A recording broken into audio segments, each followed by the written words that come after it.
제22대 국회의원 선거 본후보 등록이 22일 마무리되면서 본격적인 선거전이 시작됐습니다. 4년 만에 리턴 매치가 성사된 부산 격전지, 기장군 지역 현안 해결 방안을 후보들에게 들어봤습니다.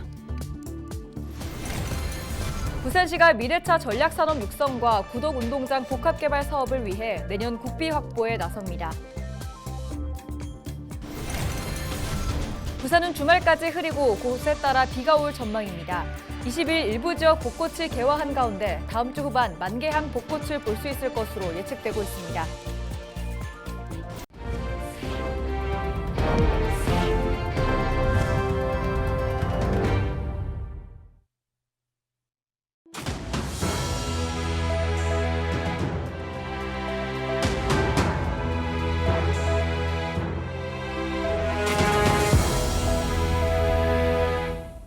시청자 여러분 안녕하십니까? 헬로티비 부산 뉴스입니다. 제22대 국회의원 선거 본후보 등록이 22일 마무리됐습니다. 이제 본격적인 선거전이 시작된 건데요. 일찌감치 공천이 확정된 기장군 지역은 여야 리턴 매치가 성사되면서 치열한 선거전이 예상됩니다. 두 후보의 이야기 들어보시죠. 안수민 기자가 보도합니다. 여야 후보의 재대결이 치러지는 기장군 선거구. 전 더불어민주당 기장군 지역위원장 최태경 후보와 국민의힘 현역 국회의원 정동만 후보가 4년 만에 다시 맞붙습니다. 두 후보에게 기장군 지역의 가장 큰 현안과 주민들의 수건 사업은 뭐라고 생각하는지 물었더니 모두 교통망 확충을 꼽았습니다. 특히 예비 타당성 조사가 진행되고 있는 도시철도 정관선을 비롯해 기장선 유치를 위해 자신들의 역량을 쏟아붓겠다는 강한 의지를 드러냈습니다. 조기 예비 타당성을 확정짓고 그리고 각종 난관이 많이 도사리고 있습니다. 그래서 그 난관을 해결할 수 있어야 하는데 그것은 중앙정부의 장차관과 국회에서 동료 국회의원들 토론해서 설득하고 그 동의를 얻어낼 수 있는 실력을 갖춘 사람이 해낼 수 있습니다. 그래서 제가 이번에 꼭 입성해야 되고 기재부, 국토부 등 관련 기관과 적극적인 협의를 통해서 정관선 예비 타당성 조사를 반드시 통과시키고 신속히 국비를 확보해서 정관선을 완성하도록 하겠습니다. 또한 기장선 추진을 위해서 부산시 국토부와 적극적으로 협의하겠습니다. 당선된다면 가장 먼저 하고 싶은 정책. 최태경 후보는 서부산권 개발 논리에 치우쳐 강서구 등에 집중적으로 투자하고 있는 부산시의 정책과 방향성을 바꾸겠다고 강조했습니다.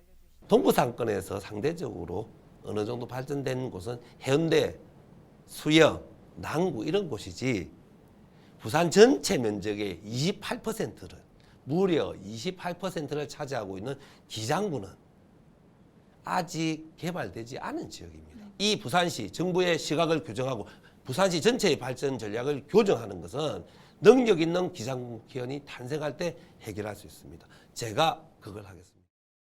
정동만 후보는 기장군이 첨단 산업 전초기지가 되도록 그린벨트 개발 전략을 수립하고 지역의 미래 먹거리 산업을 발전시키겠다고 강조했습니다. 방사선 의학단지의 조성과 활성화를 통해서 반도체 개발 사업체를 유치하는 사업에 힘을 쏟겠습니다. 또한 전력반도체 빅센터 건립을 통해서 부산 전력반도체밸리를 조성하겠습니다.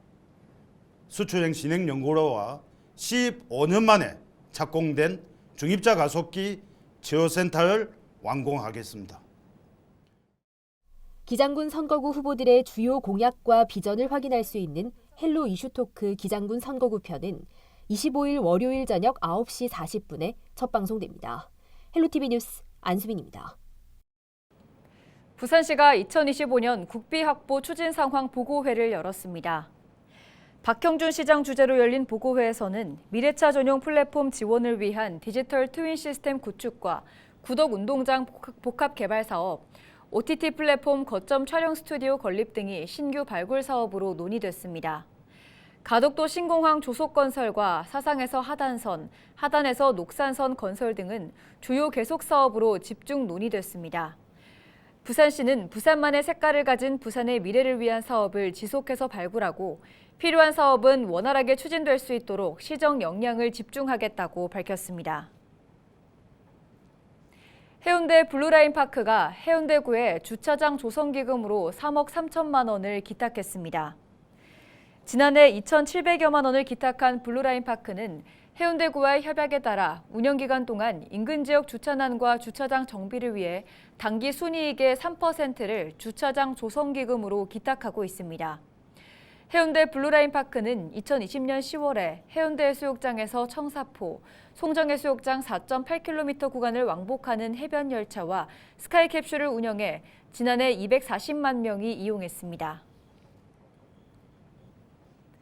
부산시가 가로구역별 건축물 높이 재정비를 위해 지역 주민의 의견을 듣습니다.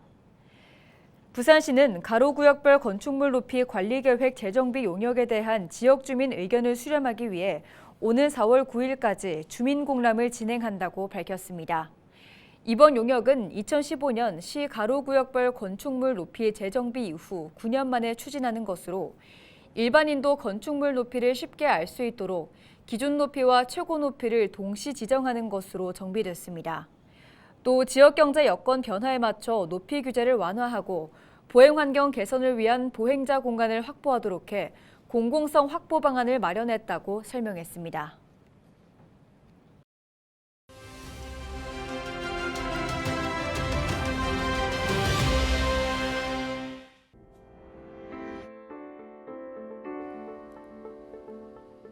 전속력으로 마주 달리는 자동차. 먼저 운전대를 돌리는 쪽을 겁쟁이로 모는 위험천만한 게임을 치킨 게임이라고 하죠. 의대 정원을 놓고 벌이는 정부와 의사단체의 대립이 마치 치킨 게임과 같다고 생각하시는 분들 많으실 겁니다. 정부가 의대별 정원을 발표한 데 이어 병원으로 돌아오지 않는 전공의들을 대상으로 다음 주부터 면허 정지 처분에 들어간다고 밝혔죠. 그래도 전공의들은 한 달이 훨씬 넘도록 복귀하지 않고 있습니다. 뿐만 아니라 의대 교수들의 집단 사직서 제출, 의대생들의 집단 휴학, 의사협회의 정권 퇴진운동 선언 등 의사와 예비의사들의 집단 반발은 수그러들지 않고 있습니다.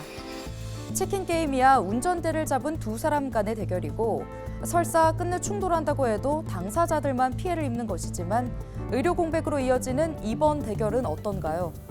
피해는 고스란히 환자들이 떠안게 됩니다. 병마와 사투를 벌이는 환자를 볼모로 한 치킨 게임, 이제는 그만하십시오. 의사들은 환자 곁으로 복귀하고 정부는 대화의 문을 활짝 열길 바랍니다. 그것이 의사와 정부의 책임이자 본분입니다. 데일리 브리핑이었습니다. 전국 대표 봄꽃 축제인 진해군항제가 22일 화려한 막을 올렸습니다. 하지만 벚꽃이 활짝 필 것이라는 기대와는 달리 아직 꽃망울만 맺힌 상황인데요. 벚꽃 없는 축제로 시작됐지만 다음 주부터는 연분홍빛 꽃잔치가 펼쳐질 전망입니다. 보도에 표영민 기자입니다. 진해 경화역입니다. 철길 주변으로 화사한 벚꽃 터널이 만들어지는 벚꽃 명소입니다. 하지만 모두가 기대했던 벚꽃은 꽃망울을 터뜨리지 않았고 꽃이 핀 나무도 찾기 어렵습니다. 군항제 시작에 맞춰 이곳을 찾은 관광객들은 아쉬운 마음입니다. 저는 광주에서 와가지고 일을 광주에서 좀 멀리서 왔거든요. 그래서 내일 붐 비는 것보다는 전날 정도면 벚꽃이 필까 해가지고 일단 왔는데 뭐 하면서 아쉽긴 하지만 뭐 배경글도 이쁘긴 하니까 괜찮네요. 그래도 경화역이나 저기 여자천도 갔다 왔거든요. 갔다 왔는데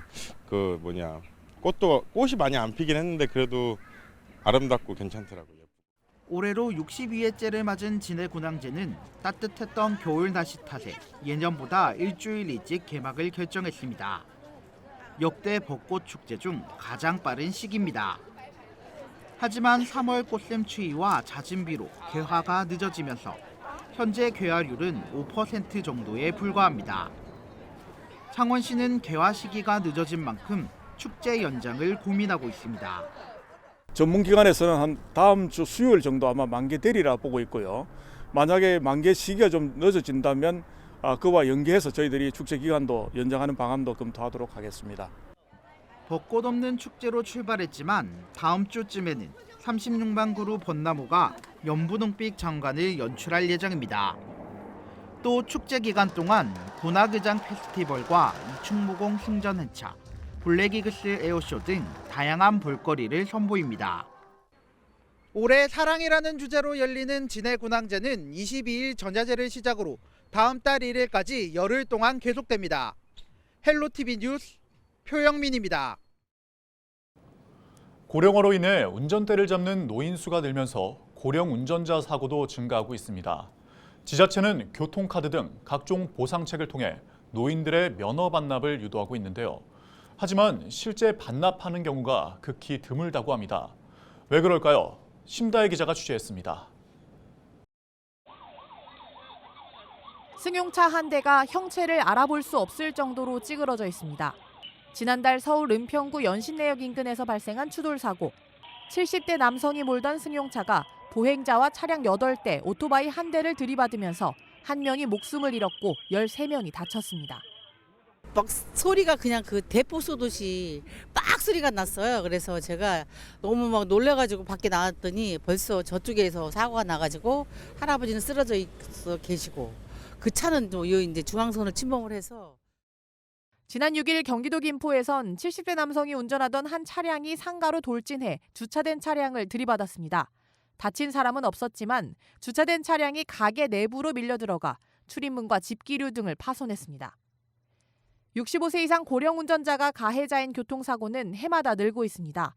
지난 4년 만에 50% 가까이 증가했습니다. 순간적인 상황에서만 대처 못하면 사고로 이어지거든요.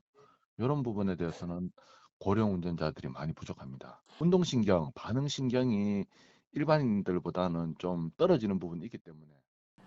지자체마다 고령 운전자의 면허 반납을 추진하고 있지만 실제 반납률은 2%에 불과합니다. 노인들이 면허 반납의 필요성을 느끼지 못하기 때문. 서울과 인천에선 10만 원, 포천 등 경기도 일부 지자체에선 20만 원의 교통비를 지원하고 있는데 너무 적다는 의견입니다. 지금 뭐 말 그대로 100세 인생인데 면허증 반납하라는 거는 그냥 일하지 말고 놀라는 얘기인데 쉽게 말해서 글쎄요. 10만 원 적지. 나 하면 돈이 적어. 대중교통망이 부족한 농촌에선 면허 반납이 현실적으로 불가능하다는 얘기도 나옵니다.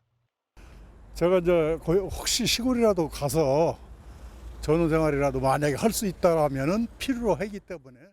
운전을 못하면 시골 다닐 수가 없어요. 차가 뭐 1시간 한 대나 있을까 그것도 빠른 거예요. 1시간 있을 때 오는 것은 2시간, 3시간도 좋습니다.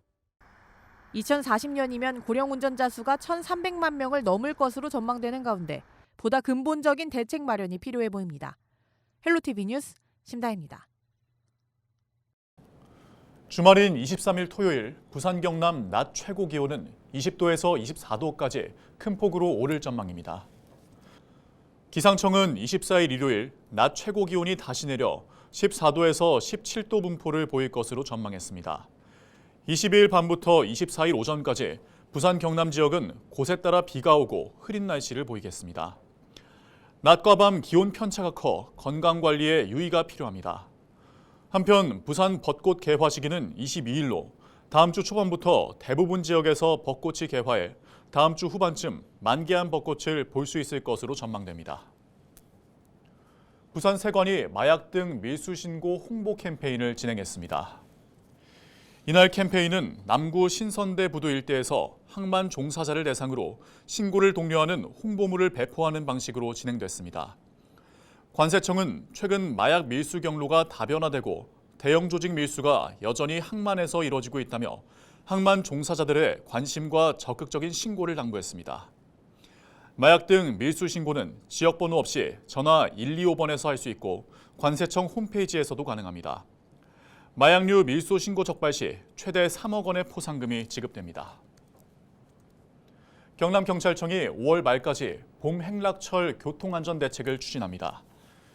경찰은 주요 행락지 주변 교통관리와 함께 불법 주정차와 음주운전 단속을 강화하고 졸음운전 방지 예방 활동에 나설 예정입니다. 경남에서는 최근 5년간 행락철인 4월과 5월 9,800여 건의 교통사고가 발생해 202명이 숨졌습니다. 이상으로 뉴스를 마칩니다. 저희는 언제나 지역민 여러분과 함께합니다. 시청해주신 여러분 고맙습니다.